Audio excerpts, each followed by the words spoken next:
it's just so important right now for Christians to be engaged and responding to this, not be passive, not be on the sidelines. I know there's a lot of pressure to stay on the sidelines because you can get in real trouble.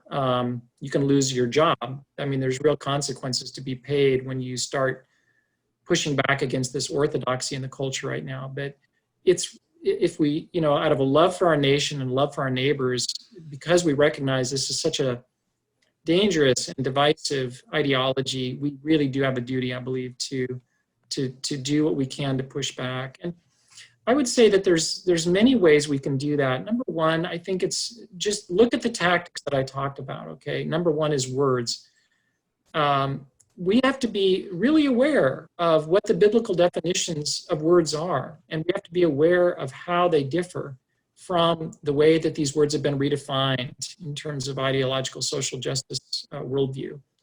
And we have to uphold the true definitions in our own lives, in our own circles of influence. And that means sometimes speaking up, means speaking out when these words are being used in a way that's been redefined.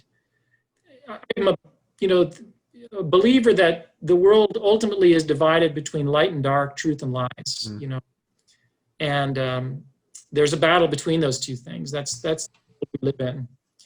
And the darkness advances through lies and deception. Satan, who is ultimately behind that, is the father of lies. On the other side, Jesus is the truth, and the truth sets people free. And so ideological social justice is rooted in lots of deceptions, lots of lies. At its foundation, it uses lies and deceptions. And again, I talked about false narratives. That's just one example, or largely false narratives.